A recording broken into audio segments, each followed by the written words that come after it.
करून. माझं नाव रीना गणपत कोल्हे. मी गडचिरोली गोंडवाना विद्यापीठाची विद्यार्थिनी आहे. महाज्योती पीएचडी 2023 बॅचची विद्यार्थिनी आहे.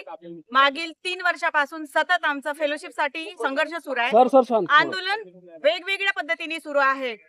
आमरण उपोषण झालं, जल समाधी झालं, पायी आंदोलन झालं, लॉंग मार्च झालं, तरी सरकारला जरा पण कीव येत नाही. सारथी बार्टी महाज्योती, सारथी आणि बार्टीला सरकारकडे कुबेरचा खजिना आहे आणि आमच्यासाठी काही शनिदेवाचा खजिना आहे काय?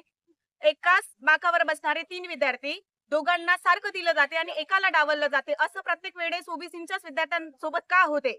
समान धोरण, समान JR नावावर फक्त ओबीसींचीच फसवणूक का केली जाते? मागील प्रलंबित 3 वर्षापासून महाज्योती फेलोशिप 2023 बॅचच्या विद्यार्थ्यांची 126 कोटी निधी जी अडकवून ठेवलेला आहे ते त्वरित अदा करण्यात यावी, नाहीतर आम्ही याच्यापेक्षा जास्त संख्येने आंदोलन छेडणार. धन्यवाद. सरकारने हर वेळेस ओबीसीच्या विद्यार्थ्यांना डावलण्याचा प्रयत्न केला आहे. जर सरकारने लवकरात लवकर 126 कोटी निधी महाज्योतीच्या विद्यार्थ्यांनी वितरित केलं नाही तर याच्यापेक्षा तीव्र आंदोलन आणि आमरण उपोषणाला आम्ही महाज्योतीचे विद्यार्थी बसायला तयार आहोत. सरकारने विचार करावा की याच्यावर काय करता येईल. लवकरात लवकर आमच्या प्रश्नांना मार्गी लावण्याचं काम सरकारने करावं. ठीक आहे. धन्यवाद.